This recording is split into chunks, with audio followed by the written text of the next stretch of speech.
CIET NCERT presents Audiobook Exploring Society, India and Beyond. Textbook of Social Science for Grade 8. Page 117, Chapter 5. Universal Franchise and India's Electoral System.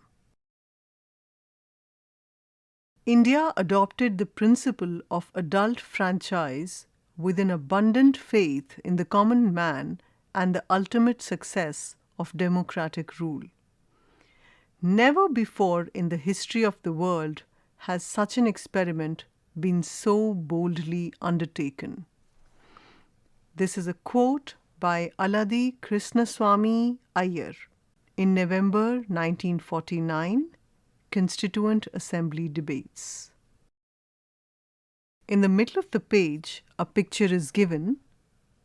This is figure 5.1 and it is labeled Headlines of Major Newspapers during the 2024 Lok Sabha elections. The big questions. 1. What is universal adult franchise? 2. What is an electoral system? 3.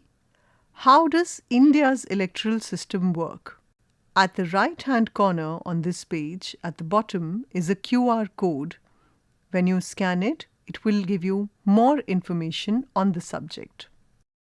Page 118. At the top of the page, a picture is given.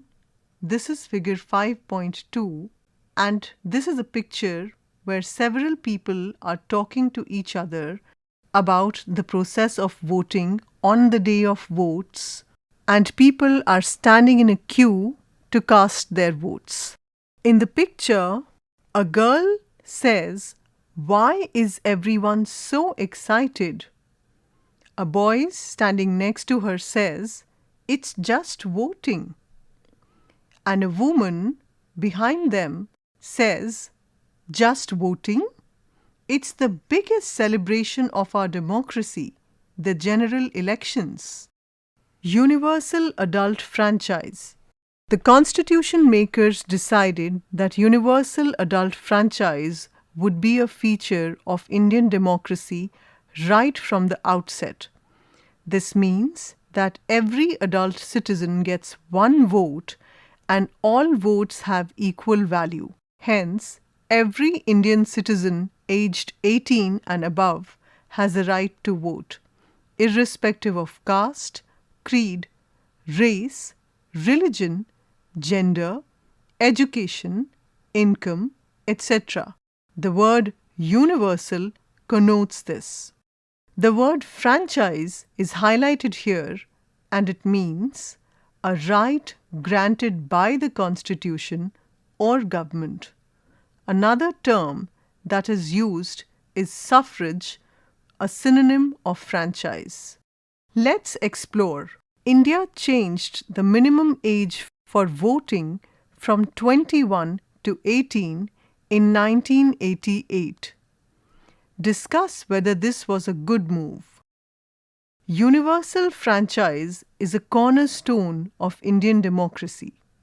Elections to the Lok Sabha, the legislative assembly of every state and union territory, and all the local elections in villages and cities are based on universal franchise. Article 326 of the Constitution. Remember that no one can vote on another's behalf. Can you calculate how long you have to wait before you can vote? To be able to exercise your right, you need to be registered as a voter in your constituency. However, one is barred from voting if found guilty of committing certain serious crimes.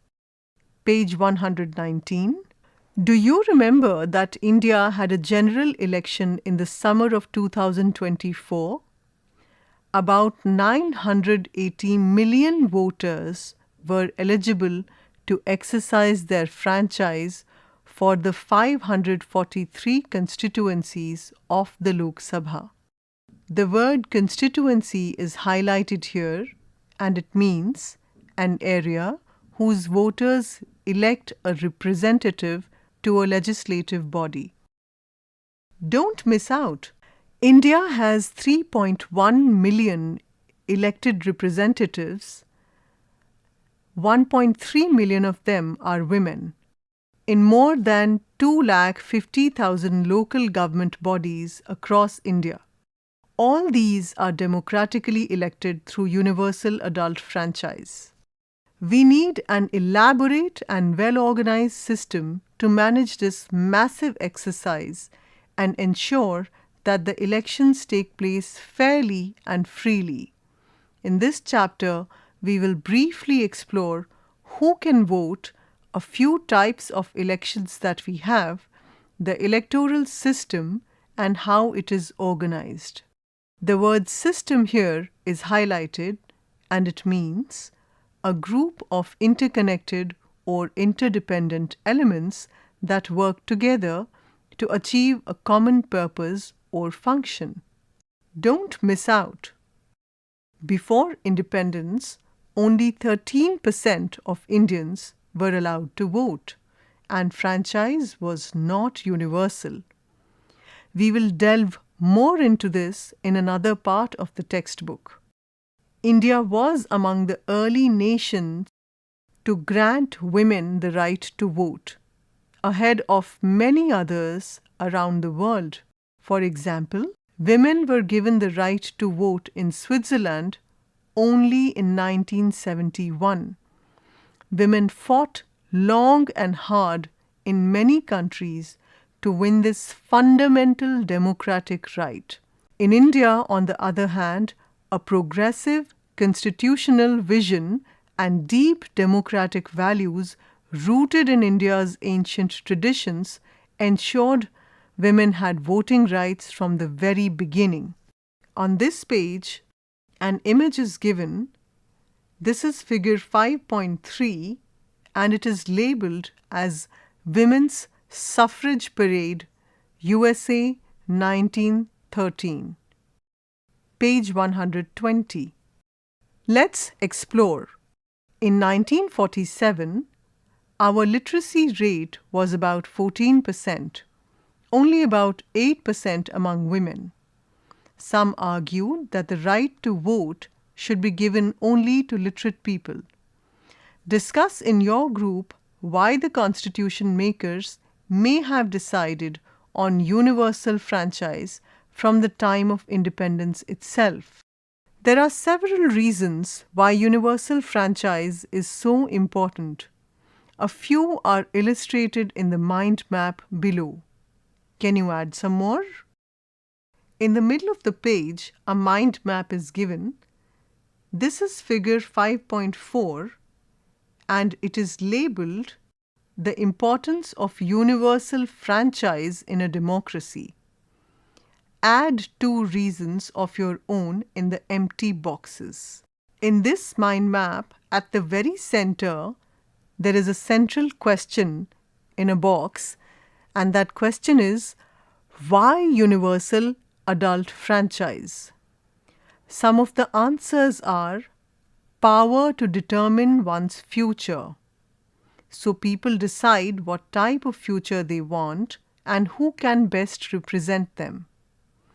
Or fosters civic engagement, which means that people participate in solving problems in their area.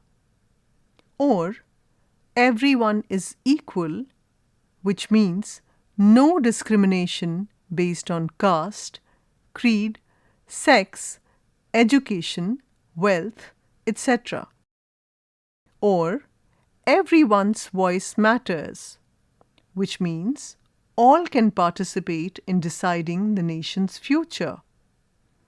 And the last one is elected representatives answerable to electorate, which says people vote them out in elections. 2 empty spaces are given where you can mention 2 more reasons why universal adult franchise is a good idea.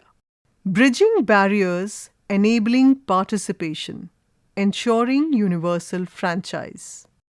Democracy thrives when every eligible citizen can freely and fairly participate in the electoral process.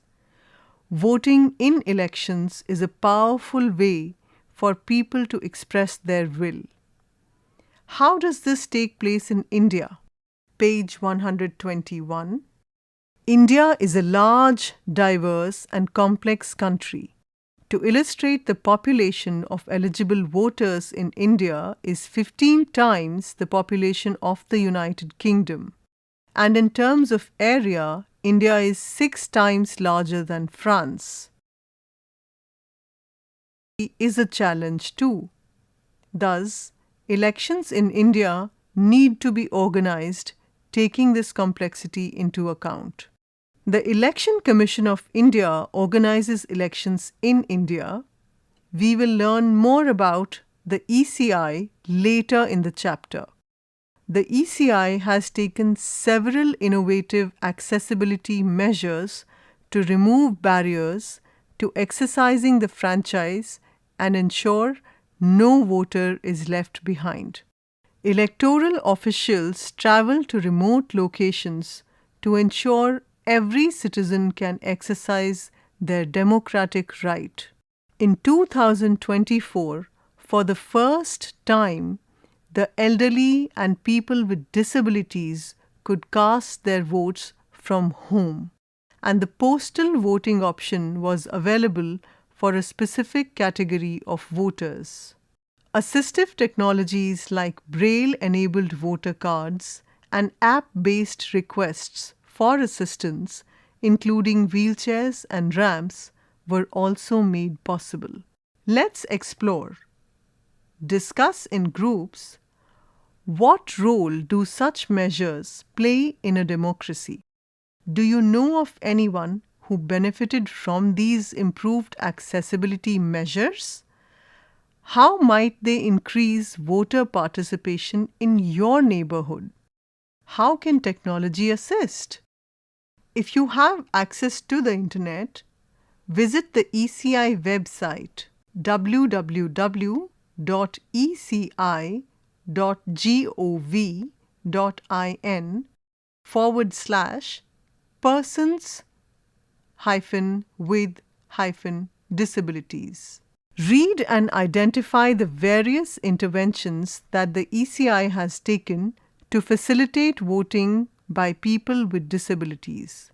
At the bottom of the page, a picture is given. This is figure 5.5, and in this image there are several people who have cast their votes. Page 122. This page is a collage of several images, and this is called the figure 5.6. It is labeled as India's electoral system endeavors to enable every citizen to exercise their franchise. This includes measures such as organizing a polling station for a single woman voter, postal voting, and providing wheelchair assistance. Page 123. Let's explore. About 34% of eligible voters did not exercise their right to vote in the 2024 elections. Why do you think this is so? What are some challenges people face in exercising their rights? Design and conduct a short survey among adults in your family and neighborhood to answer these questions. Analyze the data and write a report with suggestions on how it may be possible to ensure everyone votes. Don't miss out. The Uttara Merur inscriptions from the 10th century describe a transparent process for the selection of representatives. Eligible candidates' names were written on fragments of palm leaves and placed in a pot, which was then sealed. On the selection day, it was opened publicly, and a young boy drew the palm leaves randomly one by one. A respected individual, after showing his empty hands to the public, would read out each name of the selected candidates. Election for Class Representative, Grade 8, Suryoday School. It was time for the annual election of the class representative or the class rep. The class rep would represent the class in meetings with teachers, organize events, and act as a bridge between the students and school authorities. 3 students, Ahmed, Gurmat, and Ravi, decided to contest for the position. The class teacher, Miss Usha, was appointed as the election officer to ensure the election process was fair, transparent, and followed all the necessary rules. At the bottom of the page, a picture is given. This is figure 5.7, and in this picture, there is a class teacher and several children standing near the blackboard. The class teacher has a ballot box-like object in front of her placed on a table. Page 124. Here's a brief introduction of each of the candidates. Ahmed promised to improve the cleanliness of the classrooms and the playground. Gurmat was interested in helping all her classmates learn better. She proposed creating a system of peer coaching and mutual support. Ravi wanted to make more space in their class timetable for the arts curriculum, music, theatre, and visual art in line with the new curriculum. In the middle of the page, this is figure 5.8, and in this picture, all the 3 candidates stand together holding in their hands placards that display their interests and promises, along with the class teacher. 4 students from the class are looking at them. Campaigning. Ahmed put up posters. Gurmat used the notice board and spoke to classmates, while Ravi held a lunchtime music performance to promote his idea. As the election officer, Miss Usha had to organize the elections and ensure it was conducted fairly. She explained the rules to the class, ensuring everyone understood how the secret ballot voting process would work. No one would know who voted for whom, ensuring the process was private and fair. She set up the voting booths in the corner of the classroom. Voting day. On election day, each student was given a ballot paper with the names of the 3 candidates. The students were asked to mark an X next to the name of the candidate they wished to vote for. Miss Usha also ensured that there was a ballot paper in Braille for Neha. After all the students voted, Miss Usha collected the ballots in a box and sealed it until the counting session. Page 125. The results. After all the 33 votes were cast, Miss Usha called Miss Sheba from the next class to witness the counting process. One of the ballot papers was not marked, so it was declared invalid. The results were announced. Ahmed received 8 votes, Gurmat 12, and Ravi 10. Gurmat, with the most votes, was declared the new class representative. She thanked her classmates and promised to fulfill her commitments. Ahmed and Ravi congratulated her and offered to support her. Let's explore. What are the most important aspects of the election process in this caselet? Why was it important to have a secret ballot? What considerations might the students have had while exercising their choice? Do you think the students have any responsibility after Gurmat was elected as the class rep? If yes, what are they? What was the role that Miss Usha played? Why was it important? Why was it important for Miss Usha to organize a braille ballot paper for Neha? What would happen if many students in the class chose not to mark a preference? Don't miss out. Imagine if a student did not want to vote for any of the candidates, Ahmed, Gurmat, or Ravi. What option would they have? Some countries, including India, offer an additional option, nota, which is none of the above. This option allows voters to reject all candidates if they are not satisfied with any of them. It does not change the result but sends a message. Voters want better choices. Nota is a quiet but powerful tool in a democracy. Page 126. The role of the Election Commission of India, or the ECI. We have seen the size and diversity that needs to be kept in mind in the organization of the election process in India. In this section, we will look at different types of elections that the ECI organizes and oversees.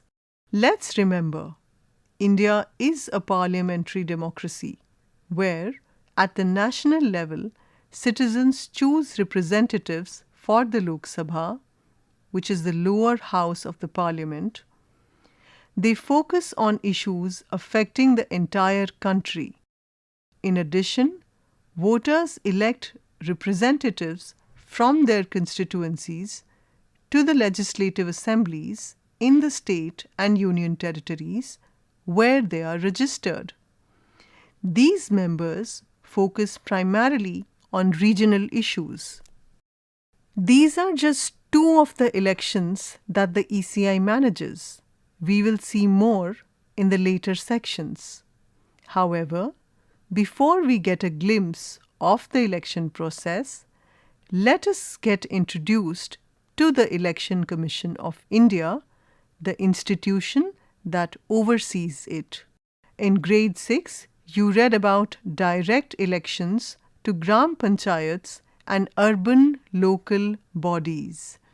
The state election commissions manage these.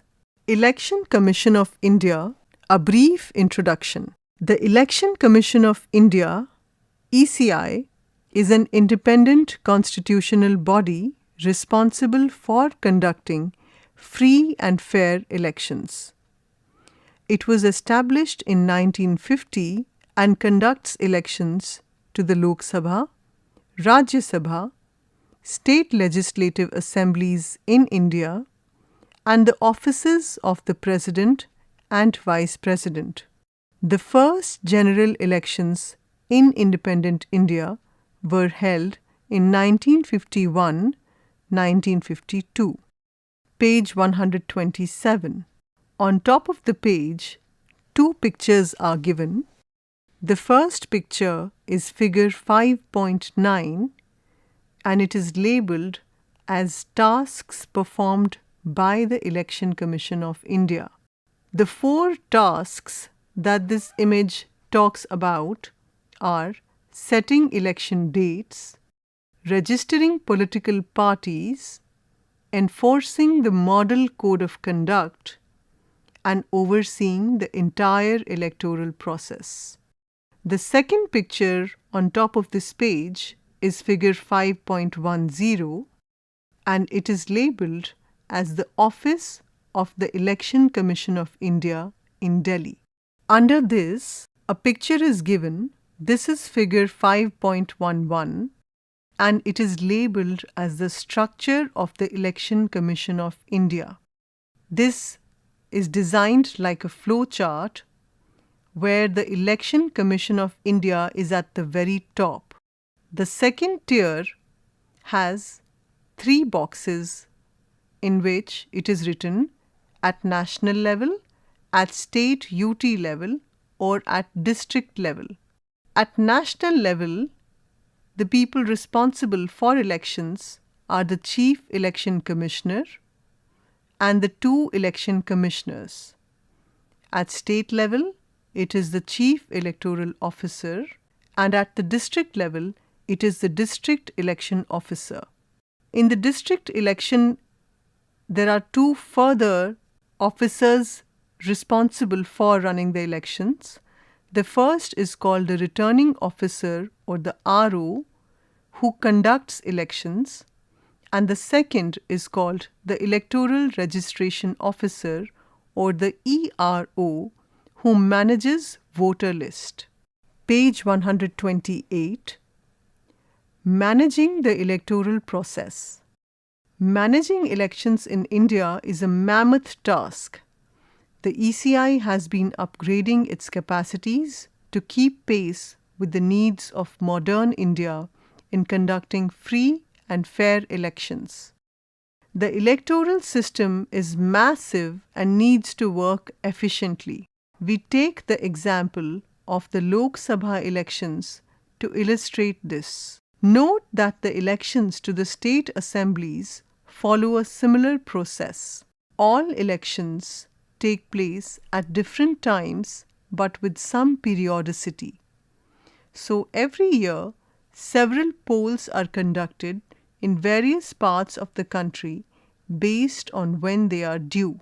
In the middle of the page, a picture is given.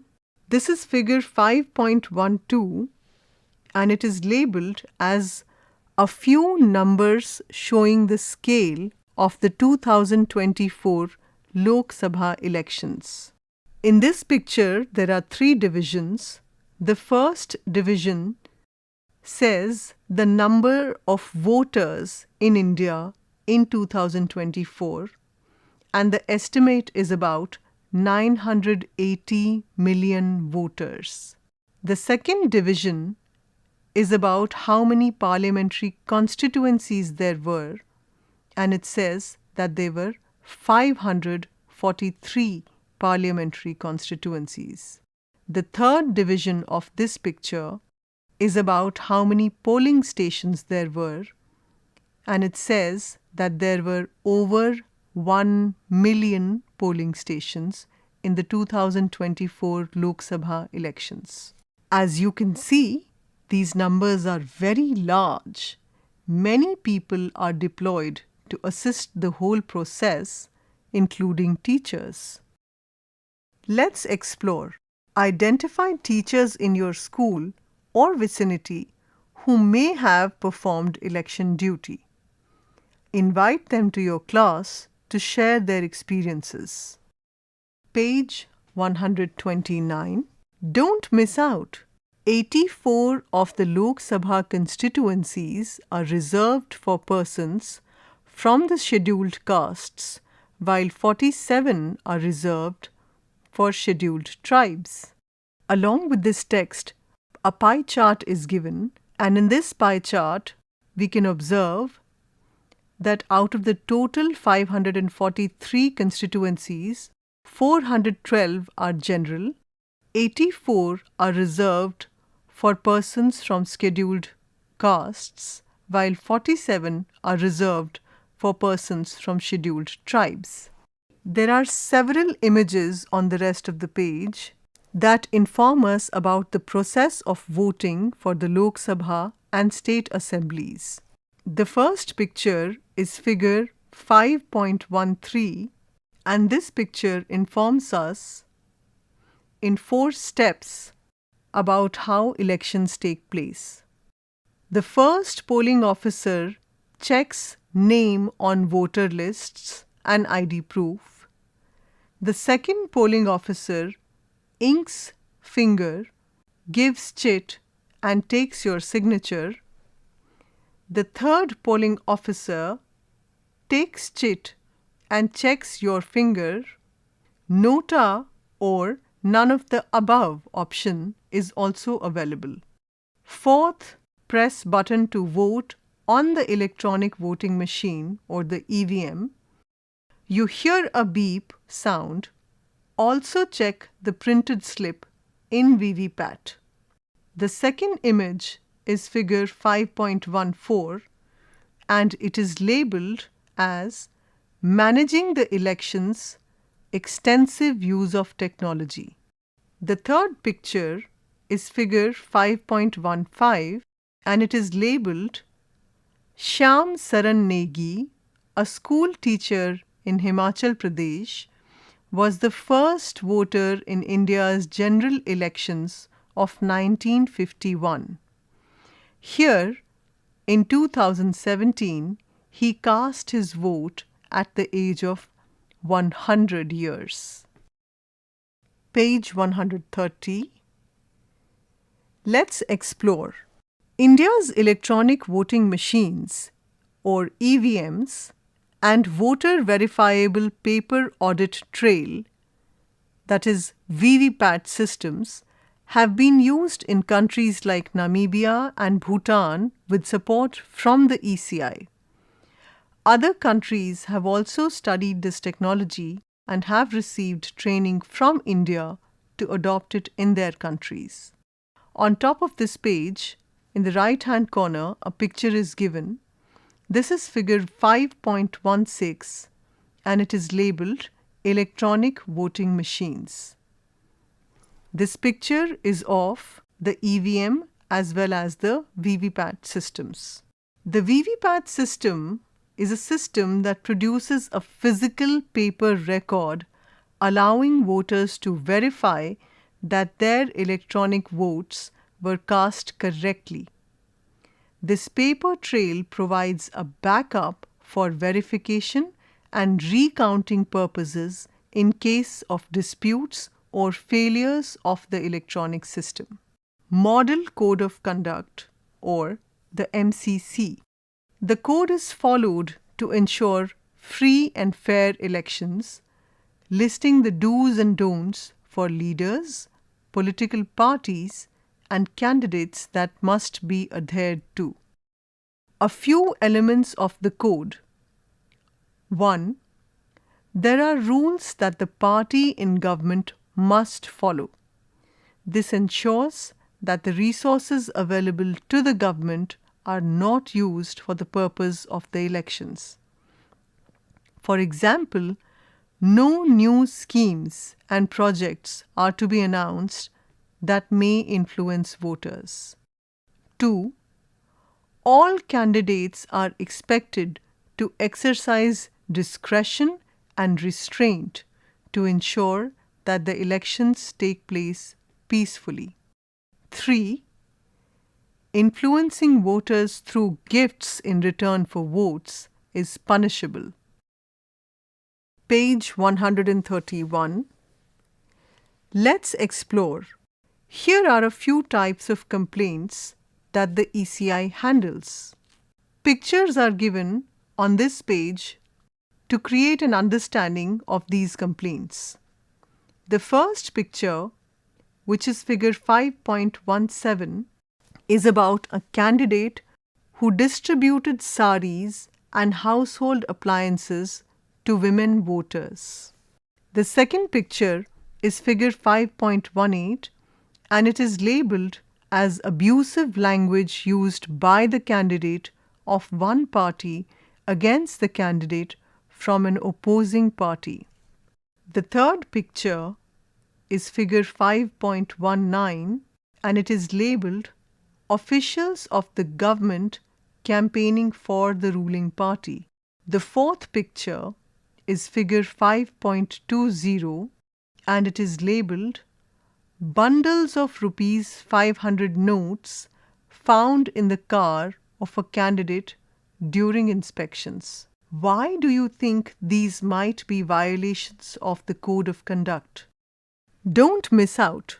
The Model Code of Conduct was adopted in Kerala in 1960, voluntarily approved by representatives of the major political parties of the time. The ECI circulated it to political parties during the 1962 general elections, and from 1991, the ECI became proactive in ensuring the observance of the MCC.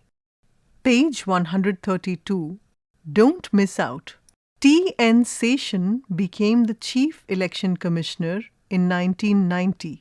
He brought in reforms to ensure free and fair elections, among them campaigning to follow precise rules, voter IDs to eliminate proxy voting, and strict vigilance on spending by candidates.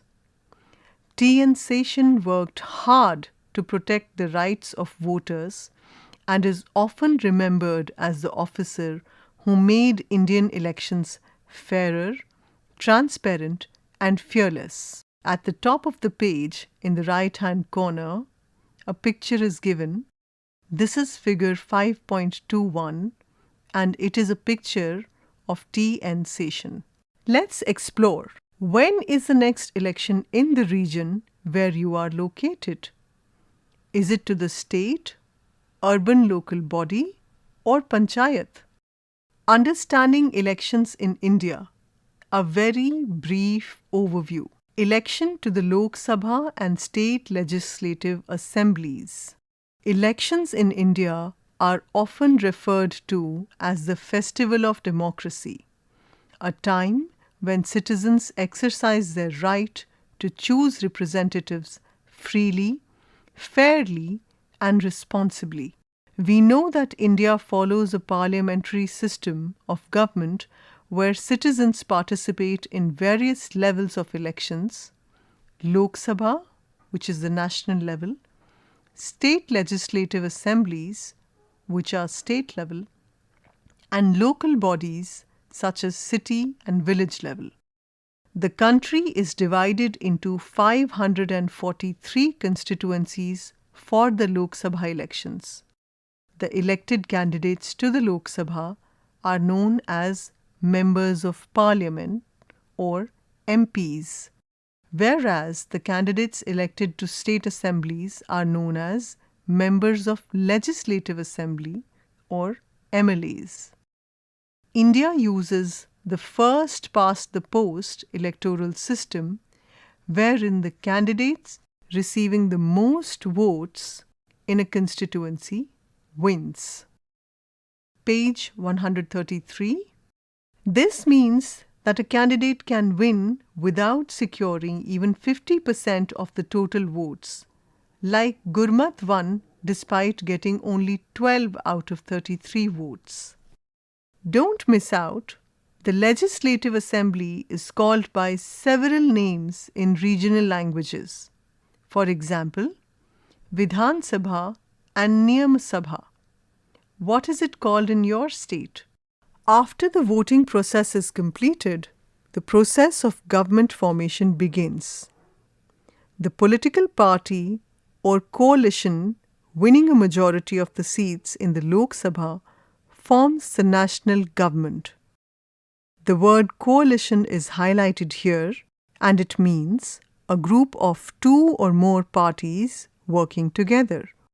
The leader of this majority typically becomes the Prime Minister.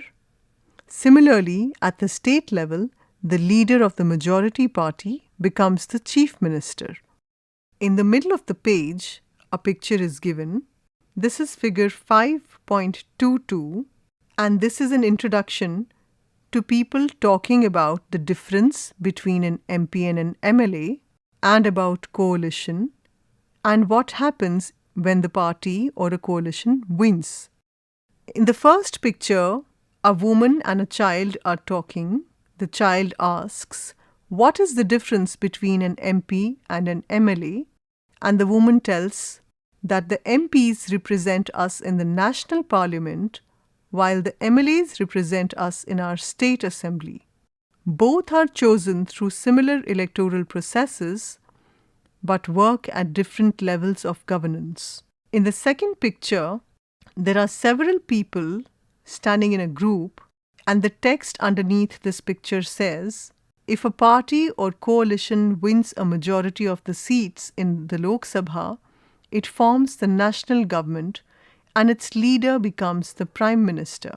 The third picture also has several people standing together, smiling, and the text under this picture says, in states, if a party or coalition wins a majority of seats in the state assembly, it forms the government and its leader becomes the state's chief minister. As we learnt in figure 5.11, the State Election Commission is a part of the election apparatus. It plays an important role not only in general and state elections, but also in conducting elections to local bodies at the grassroots level. Page 134. It works in consultation with the ECI in these matters and universal adult franchise and all other constitutional provisions applicable in the case of direct elections by the people are pertinent here too. Let's explore who are the MP and MLA or MLAs of the constituency you are located in. A Lok Sabha constituency may have 2 or more assembly constituencies. Which party does each of them belong to? What are the concerns of the MP and MLA respectively? Election to the Rajya Sabha. The candidates elected to the Rajya Sabha are also known as Members of Parliament or MPs, but they are chosen through indirect elections. Let us revisit the example of Suryodaya School. Imagine that the school is setting up a special council at the school level. If the members of this council are elected by the class representatives, it would be an indirect election. Of the 245 members of the Rajya Sabha, 233 are elected by the elected members of the state legislative assemblies or MLAs, while the President of India nominates 12. Each state is allotted a different number of Rajya Sabha seats based on population. For example, more populous states like Uttar Pradesh have more seats than less populous states like Arunachal Pradesh. The Rajya Sabha is also called the permanent house. It is never dissolved. A member of the Rajya Sabha has a 6-year term. 1/3 of its members retire every 2 years and new members are elected. The term dissolution is highlighted here and it means expiry or termination due to the end of its term or other constitutional reason. There is a difference, however, in the voting process. It uses what is called a single transferable vote system. This is a special way of ensuring that smaller states also get fair representation in the Rajya Sabha. You will learn more about the exact mechanism of how this works in higher classes. Page 135. Rajya Sabha, the Council of States. Under this title, 4 images are given, and together this is called the figure 5.23. The first image mentions MLAs, vote in indirect elections, elect 233 Rajya Sabha members, and the President of India nominates 12 members. So Rajya Sabha members are elected by MLAs through indirect elections, while the President nominates 12 distinguished individuals. The second image is that of seat allocation, and it is based on state populations. More populous states like Uttar Pradesh have more seats. The third image is that of a circle which seems to represent the fact that the Rajya Sabha is a permanent body. 1/3 of its members retire every 2 years, ensuring continuity. The fourth image is that of a hand casting a vote, and the description is MLAs vote using a single transferable vote system, ranking candidates by preference. Page 136, Election of the President of India. The President of India is not directly elected by the common people. Instead, an electoral college is formed to carry out the election. This electoral college consists of members of parliament or MPs from both the houses of the parliament, Lok Sabha, the lower house, and Rajya Sabha, the upper house. Members of the legislative assemblies, MLAs, from each of India's states and the union territories of Delhi and Puducherry. The single transferable vote system is followed in this election. Since the president represents the whole country, this method ensures the support of both the central and state governments. The rules for voting and counting are very elaborate. The more populous states have a greater say. We need not go into the details at this stage. The following group of people is not involved in electing the President of India. The nominated members of Rajya Sabha, 12. Nominated members of state legislative assemblies. Members of legislative councils, both elected and nominated in bicameral legislatures. Nominated members of union territories of Delhi and Puducherry. The phrase bicameral legislatures is highlighted here, and it means a system where the legislative body is divided into two separate chambers or houses. Think about it. Why do you think the above group of people is not involved in electing the President of India? Why are the common people not involved in the election of the President? It is because this ensures that only directly elected representatives vote to elect the President. This maintains democratic legitimacy as the President is meant to represent the will of the people, indirectly but meaningfully. Page 137, Election of the Vice President of India. The Vice President of India is elected by an electoral college consisting of the elected and nominated members of both houses of parliament. Again, the system of single transferable vote is used. The Vice President is the chairperson of the Rajya Sabha. If there are situations when the President is not able to discharge their function, the Vice President steps in to play the role. Challenges and the road ahead. India's electoral system is celebrated as the world's largest democratic exercise. However, like all systems, it faces its share of challenges.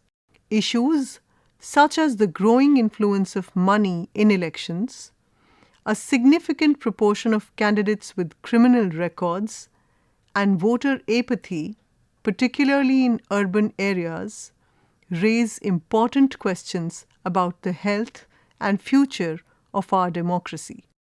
The way forward lies in empowering voters with the information they need to make thoughtful and responsible choices.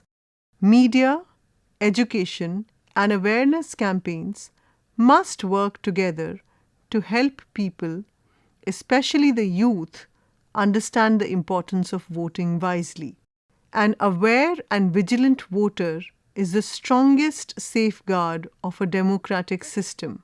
It starts with asking the right questions and ends with casting a responsible vote. Before we move on, universal adult franchise is the cornerstone of Indian democracy. The right to vote is a responsibility too. It needs to be taken seriously by every voter. Voter awareness is an important aspect of the right to vote. It is important to facilitate the participation of all eligible voters. The Election Commission of India is the constitutional body that conducts elections in the country. Page 138. The ECI oversees all the elections in the country, including those of the President and Vice President.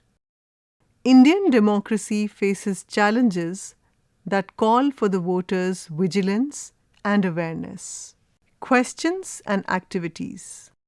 Question 1. Why is universal adult franchise important for a healthy democracy? 2. What is the meaning of secret ballot? Why is this important in a democracy? 3. Give examples of direct and indirect elections. 4.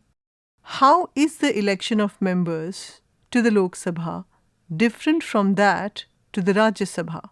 5. What, in your view, are the advantages of the EVM over paper ballots? 6.